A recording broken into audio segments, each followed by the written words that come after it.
Sometimes the true worth of something is hidden until it's placed in the right hands. This is the story of a young boy whose innocent question to his father led to a lesson that would shape his entire life. One quiet evening, as the sun dipped low and painted the sky in shades of orange and gold, the boy sat beside his father under the shade of an old tree outside their modest home. With eyes full of curiosity, he asked softly, "Father, what is the value of my life? How do I know what I am truly worth?" The father didn't respond with words at first. Instead, he reached into a small wooden box by his side and pulled out a stone. It wasn't just any stone. It gleamed faintly in the fading sunlight, smooth, polished, and strangely beautiful. The boy stared at it, puzzled. The father placed the stone gently into his son's hands and said, "Son, take this stone tomorrow morning. Go to the market. Sit quietly. If anyone asks you the price of this stone, do not speak. Just raise 2 fingers. Do you understand?" The boy nodded, still unsure of what this had to do with his question, but he trusted his father. The next morning, the boy woke early.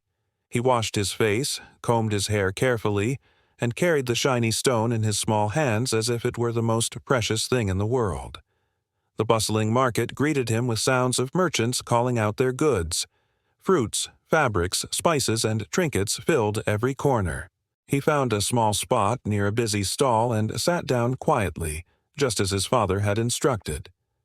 For a while, nobody noticed him. But then, an elderly woman carrying a basket of vegetables paused and squinted at the stone in his hand. She stepped closer and asked kindly, "Child, that's a lovely little stone. How much for it?" The boy remembered his father's instructions. He said nothing.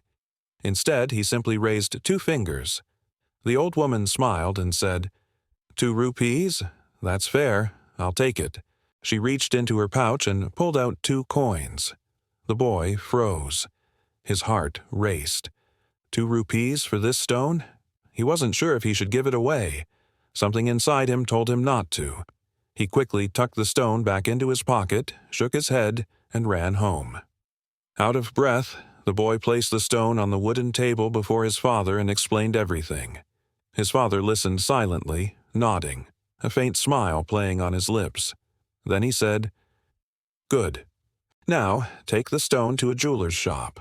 Do the same. Say nothing. Just raise 2 fingers." The boy's eyes widened. A jeweler? That sounded important.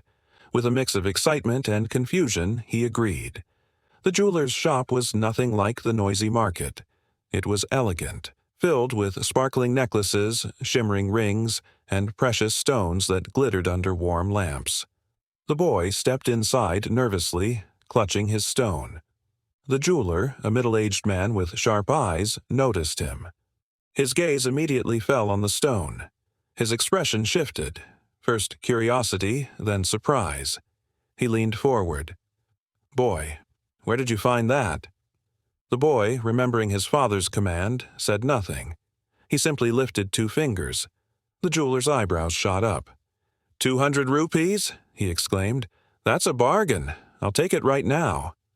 The boy's mouth fell open. 200?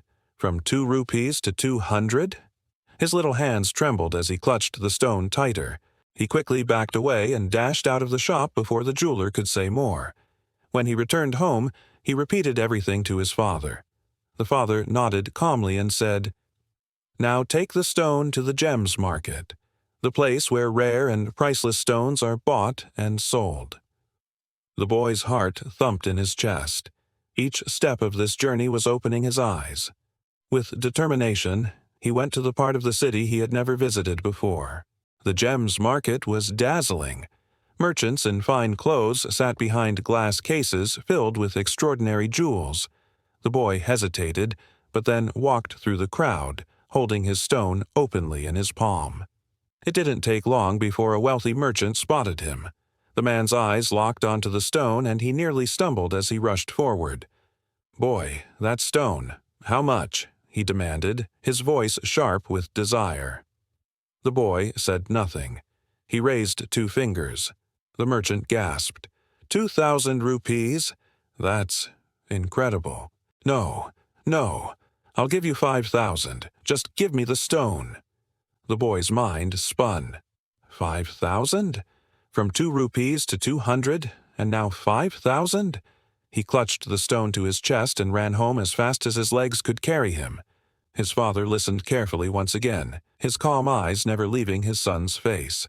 Then he said, "One last place, my son. Take this stone to the city museum." The boy swallowed hard. The museum was a grand place, filled with treasures from centuries past. He had visited once on a school trip and remembered how the halls echoed with stories of history. With shaky hands, he pushed open the tall wooden doors of the museum. Inside, the marble floors gleamed, and the air smelled of old books and polished stone. Almost immediately, the museum curator, a distinguished man in glasses, noticed the boy's stone. His jaw dropped. He approached in disbelief.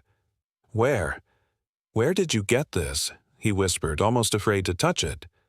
The boy once again raised 2 fingers. The curator's voice rose with astonishment. 2 lakh rupees. This stone is worth at least that, maybe far more. Young man, do you have any idea what you're holding? The boy stood frozen, his heart pounding in his chest. 2 lakh rupees. The number echoed in his mind like thunder. He turned and ran back home, clutching the stone tighter than ever before. Breathless, he burst into his home, placed the stone on the table and looked at his father with wide, questioning eyes. "Father," he gasped, "why does this stone have a different price everywhere I go? At the market it was worth 2 rupees. At the jeweler's, 200. At the gems market, 5,000. At the museum, 2 lakh. Why, father? Why is it different each time?" His father leaned forward, placed a gentle hand on his son's shoulder, and said with deep wisdom, "My son, you asked me about the value of life, and now you have your answer. This stone is like your life. Its value does not change because of what it is. The stone is the same everywhere, but the way others see it depends on where you place it. To some, you may be worth little, to others, far more.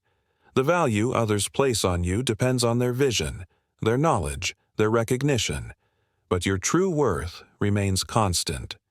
The boy listened, his young heart absorbing every word. The father continued, "If you surround yourself with people who cannot see your worth, they will value you as little as 2 rupees. But if you place yourself in the company of those who understand your uniqueness, your value will shine like a priceless gem. Remember, it is not for others to define your worth. It is for you to choose where to stand and who to show yourself to." Tears welled in the boy's eyes. He finally understood. The stone had been a lesson all along, not about money, but about life. This story teaches us a powerful truth. Our value in life is not fixed. It depends on where we place ourselves, who we surround ourselves with, and how much we believe in our own worth. To some people, we may be invisible, insignificant, or underestimated. But to the right people, those who see our talents, our efforts, our uniqueness, we become invaluable. So never settle for less.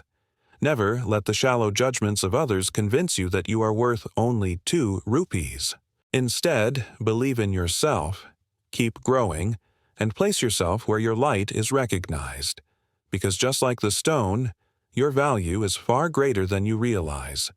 In the end, the Father E.S. words remain true.